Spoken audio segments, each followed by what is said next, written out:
Hello नमस्कार।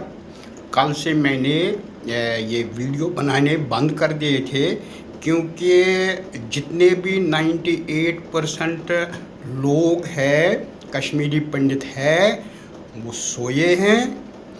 और सोए हुए आदमी को आप जगा सकते हैं, लेकिन जो सोने का ड्रामा कर रहा है उसको आप जगा नहीं सकते। वीडियो बनाने का मकसद है कि कल मुझे कुछ डिस्ट्रेस मैसेजेस आ गई, जिसकी वजह से मैं खुद भी शॉक हो गया, क्योंकि मैं ये नहीं सोच रहा था कि ऐसी भी सिचुएशन है, जिसकी वजह से मुझे खुद शॉक हुआ। और ये एक अलार्मिंग सिचुएशन है जो आपके सामने मैं लाना चाहता हूँ।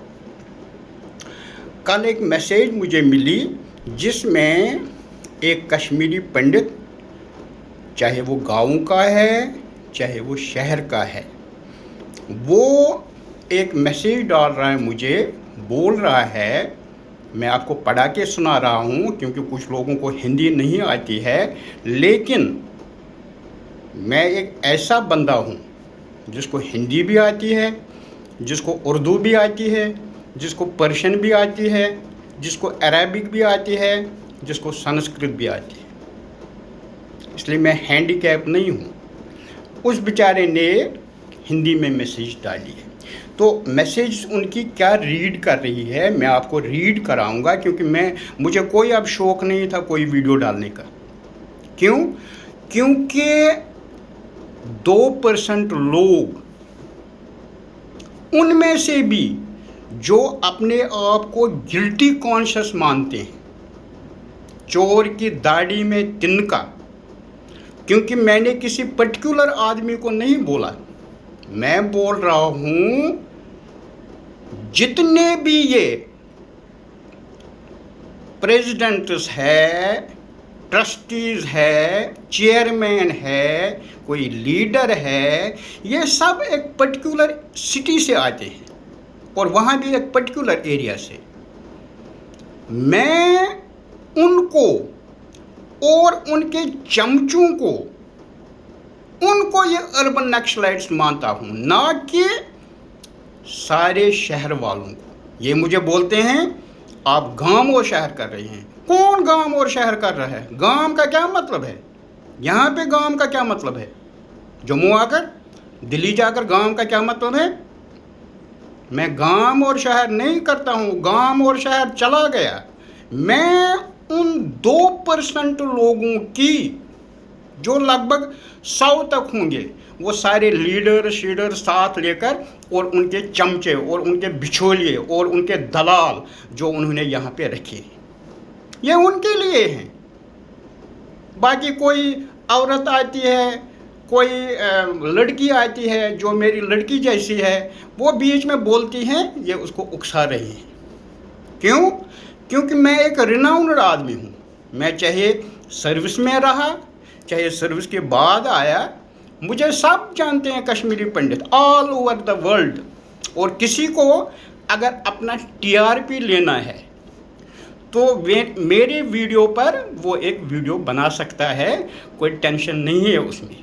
लेकिन उसको ये भी ख्याल रखना चाहिए कि अगर वो मेरी बेटी के बराबर है या बेटे के बराबर है, उसको पूरा उसमें देखना चाहिए वो क्या बोल रही है और मैं क्या बोल रहा हूँ।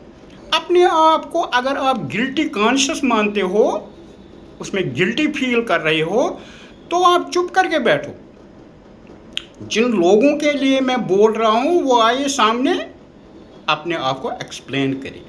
वो सिर्फ 2% लोग हैं, और मैं डिवाइड नहीं कर रहा हूँ। ये मैं आपको एक बार फिर बोल रहा हूँ, मैं कोई डिवीजन नहीं कर रहा हूँ। मैं सिर्फ 2%, मतलब अगर हम 5 लाख है, 5 लाख में 100 आदमी ऐसे होंगे, 100 आदमी होंगे जो ये 2% लोगों में आते हैं। आप मत समझो ये सारे सिटी के लोग हैं। मैंने पहले भी बोला, सिटी के लोग जो है वो मेरे फ्रेंड है, वो मेरे क्लास फेलोज़ है, वो मेरे रिलेटिव्स है, ऐसी कोई बात नहीं है। लेकिन ये 100 लोग 2% जिनको मैं कहता हूँ, 2% लोग जिनमें सारे लीडर शामिल हैं, जिसमें सारे क्या नाम है इसका, ट्रस्टी, चेयरमैन, प्रेसिडेंट, जो भी कहीं एक पर्टिकुलर एरिया से वो बिलोंग करता है, और उनके बिचौलिए, उनके वो दलाल, उनके वो चमचे जो उन्होंने पूरी J&K में फैला के रखे हैं ताकि वो वहाँ से फरमान जारी करे। उनको आपने ऑन ग्राउंड कभी देखा उन लीडरों को? वो वहाँ से फरमान जारी करते हैं, पैसा फेंकते हैं, और यहाँ उनके कुत्ते निकलते हैं भौंकने के लिए। मैं उन लोगों की बात कर रहा हूँ। वो गाँव का भी उसमें भी कोई हो सकता है, उस नहीं शहर के ही सारे बिचौलियों में, दलालों में गाँव के लोग भी हो सकते हैं। आप इस बात को समझो। मैं डिवाइड नहीं कर रहा हूँ। मैं आपको किडनी की एग्जांपल दी थी मैंने आपको कि मैं उस गंद को अपनी कम्युनिटी से अलग कर रहा हूँ। कोई डिवीज़न नहीं है। 2% और 98% का कोई डिवीज़न नहीं है। इसको कहते हैं सच करना। जैसे मोदी ने स्वच्छ भारत अभियान स्टार्ट किया है। मैं आपको हिंदी में ये इसको सुना रहा हूँ कि उस बंदे ने मुझे क्या मैसेज भेजी है। वो लिखता है, माइग्रेशन के बाद हालात ऐसे हैं कि जब ये लोग मीनस सिटी के लोग गाँव की लड़की लेते हैं जो engineer, doctor, teacher etcetera etcetera होती है, तो शादी से पहले ये लोग हमारे जूते चाटते हैं। क्यों? क्योंकि इनका बेटा जो है वो नाकारा होता है, और हमारी बेटी जो है doctor, engineer, teacher, lecturer etcetera etcetera होती है। जब शादी हो जाती है तो हम शेड्यूल कास्ट इनकी नज़रों में हो जाते हैं। आप इस बात को समझो। जब शादी हो जाती है तो हम इनके लिए अछूत बन गए, हम शूद्र हो गए गाँव के लोग। हमारी लड़की इनके साथ होस्टेज जैसी रहती है, होस्टेज जैसी रहती है। होस्टेज आप समझते हो सारे। और उसकी मायके वालों से ज़्यादा तालमेल नहीं रखने देते हैं। आई बात आपको समझ? इसलिए कि कहीं ये अपनी सैलरी माँ बाप को ना दे, कहीं ये अपनी सैलरी माँ बाप को ना दे। क्योंकि हमारी लड़कियां जो है पढ़ी लिखी है, वर्किंग गर्ल्स है, तो वो अपनी वो सैलरी माँ बाप को ना दे पहले से ही।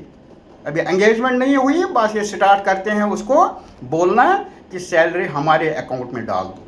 अच्छा, लड़का शादी के बाद एकदम लड़की की सैलरी अपने अकाउंट में डालना शुरू करता है, और लड़की जो लाखों में सैलरी लेती है मोहताज बनती है, डिपेंडेंट हो जाती है, क्योंकि उसकी सैलरी सीधे उसके अकाउंट में चली जाती है। इसके अकाउंट में आ गई, इसको ये बोलते हैं ये सीधे ट्रांसफ़र करो मेरे अकाउंट में।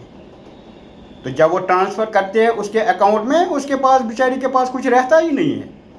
वो एक किस्म की मोहताज हो जाती है, डिपेंडेंट हो जाती है उस पर।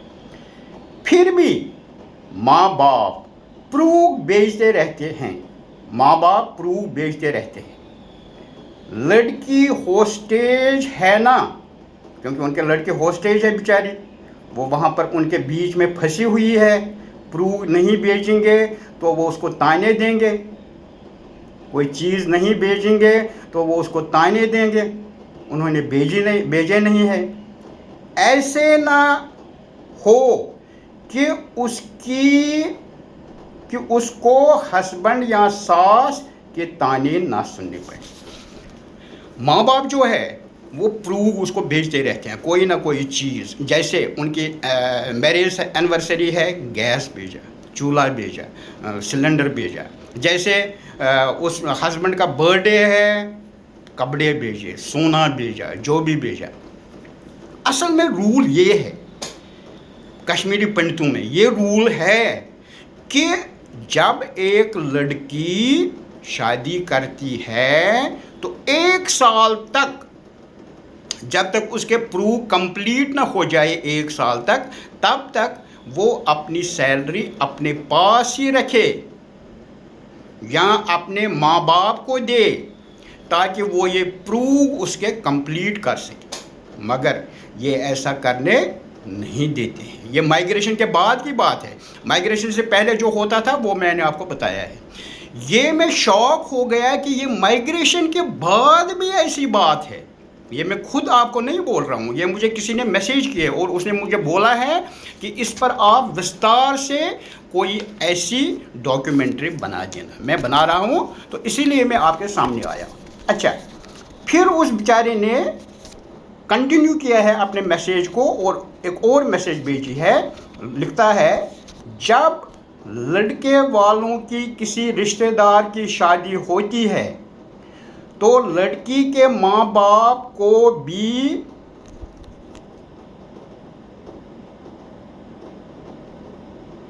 कार्ड जाता है, फोन किया जाता है कि आप लोग ज़रूर आइए, लेकिन जब हम जाते हैं हमारे साथ कोई बात ही नहीं करता है। आप समझ रहे हैं ये बात? ये मैं आपको पहले भी बोल रहा था, जो कश्मीर में हो रहा था, अब ये यहाँ भी हो रहा है। हमारी लड़की को बोला जाता है कि इनको एंटरटेन करना तुम्हारा काम है।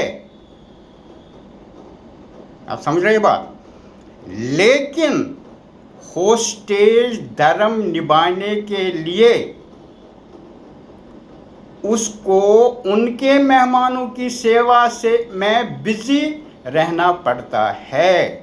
उसको बोलते हैं तो अपने मायके वालों की तू खुद देख लेना, क्या करना है क्या नहीं करना है। पैसा उसके पास है नहीं कुछ, कोई पावर उसके पास है नहीं कुछ, तो उसको ये बोला जाता है। लेकिन वो बेचारी क्या करेगी? उसका बाप आता है, वो बैठा रहता है, वो सोचती है चलो मेरा बाप है, मैं उसको समझा दूँगी। लेकिन इनके मेहमान जो है वो मुझे ज़रूरी अटेंड करने हैं, क्योंकि होस्टेज है ना बेचारी। और जब लड़की के मायके में किसी की शादी होती है, मायके में किसी की शादी होती है, तो अगर इनके मेहमान की वीआईपी ट्रीटमेंट नहीं हुई तो बेचारी लड़की की खैर नहीं। मतलब जब हम उनको पूछते हैं और अगर हम उनकी मेहमान नवाजी नहीं करें, उसको कहते हैं कश्मीरी में प्याला बरदरी, अगर हम उनके प्याले नहीं भरे तो उस लड़की की खैर नहीं। अच्छा, आगे ये लिखते हैं, इतना ही नहीं, ये लोग इंश्योर करते हैं कि इनकी बहू यानी हमारी लड़की ऑफिस जाने के बहाने कहीं माँ बाप से मिलने नहीं जाती है। आप समझ रहे हैं बात? इसलिए ये जासूस रखते हैं, उस पर जासूसी की जाती है और अपनी गाँवों की बहू की लगाम खींच के रखते हैं। हाँ, समझ रहे हैं आप बात? इन इंसान दिखने वाले दरिंदों, जो मैं बोल रहा था आपको, दरिंदे हैं, को सुधारना पड़ेगा। जो मैं सुधार रहा हूँ इनको। हम में से कुछ लोग शर्म के मारे, क्योंकि हम इनोसेंट है, हम बेचारे सोचते हैं हम लड़की का सवाल है, हम सोचते हैं रिश्तेदारी का सवाल है, जो मैं आपको बोल रहा हूँ, हम तभी सामने नहीं आ रहे हैं। हम सोचते हैं चलो रिलेटिव्स है, चलो हमारी लड़की वहाँ पे है, फिर उसको तंग करेंगे। हम में से कुछ लोग शर्म के मारे सब कुछ सह लेते हैं, लेकिन जो सह नहीं पाते हैं वो, इसको देख लेना अच्छी तरह से, वो dowry deaths, bride burning, divorce और भी सुनने को मिलते हैं।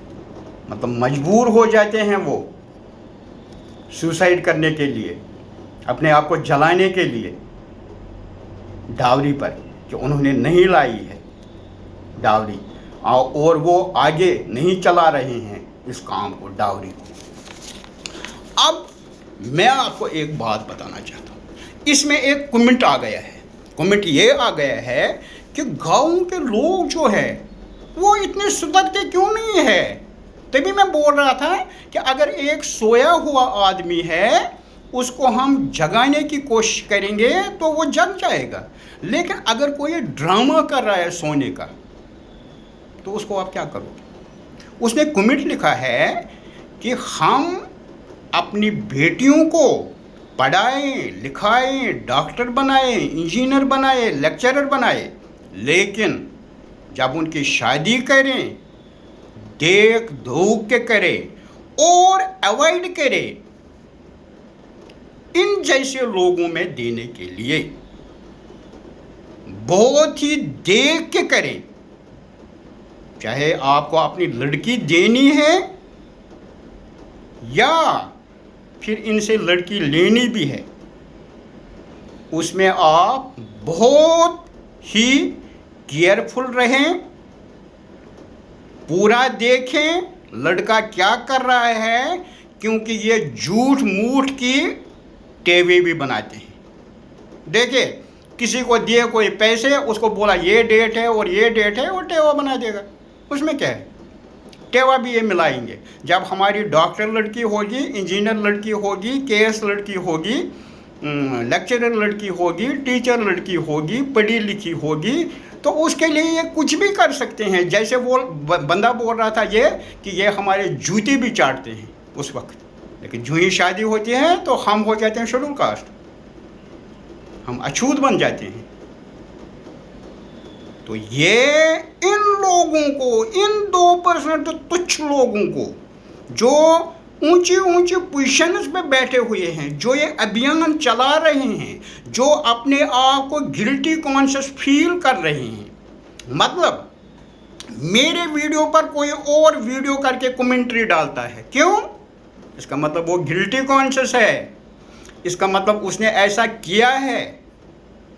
आज के बाद मैं तमाम इनोसेंट लोगों को जो गाँव में रहते हैं, जो शर्म के मारे कुछ नहीं करते हैं, उनकी लड़की के साथ अगर ऐसा व्यवहार हो रहा है तो कल से मैंने 3-4 एडवोकेट्स भी कंसल्ट किए हैं, वो मुझे मैसेज करें और हम उनको कोर्ट में घसीट कर लाएंगे और उनको दिखाएंगे कि ये होस्टेज क्या होता है। और मैं आपको बताऊं, अगर एक बड़ी लड़की है और सैलरी लेती है वो उसका हक है, और माँ बाप ने उसको पढ़ाया होता है, लिखाया होता है, कितना खर्चा किया होता है उस पर, और 1 साल उसकी सैलरी पर माँ बाप का हक है, ताकि वो उसको वो जो प्रूफ है जो उसको देने हैं, उन माँ बाप के पास क्या है, उनके पास उनकी या तो रिलीफ होगा बेचारों के पास, या तो उनको पेंशन होगा, और क्या होगा उनके पास। कोई घर नहीं है, कोई बाहर नहीं है, क्वार्टर में रहते हैं, कहीं पर रहते हैं, तो वह कहाँ से उसके प्रूफ लाएंगे। इसलिए ये एक लॉ है कि 1 साल तक लड़की को सैलरी देनी है अपने माँ बाप को। अगर उसको ससुराल वाले बोलते हैं पहले दिन से ही कि नहीं सैलरी हमारे अकाउंट में डाल दो, तो उसको बोलना चाहिए उनको, भाई फिर आपको कोई प्रूफ नहीं मिलेगा, ये मेरे साथ ये करो आप एग्रीमेंट, कि आपको साल भर कोई प्रूफ नहीं मिलेगा और उसके बाद भी नहीं मिलेगा। और मुझे जब चाहिए मैं मायके वालों से बात करूंगी, मैं मायके वालों के घर जाऊंगी। अगर मेरे ऑफिस के बीच में मायका पड़ रहा है तो मैं क्यों नहीं जाऊंगी उधर? ये कौन सा जुल्म हो गया? ये क्या अफगानिस्तान है? ये क्या सऊदी अरबिया है कि लड़की बाहर नहीं निकल सकती? और अगर आज के बाद मैंने ऐसी कोई बात सुनी कि हमारे पंडित गाँव वालों के साथ, इनोसेंट लोगों के साथ, गरीबों के साथ ऐसा हो रहा है, तो कल मुझे 5 वकील मैंने किए हैं ऐड। उन वकीलों से हम इनकी टांगें खड़ी करेंगे।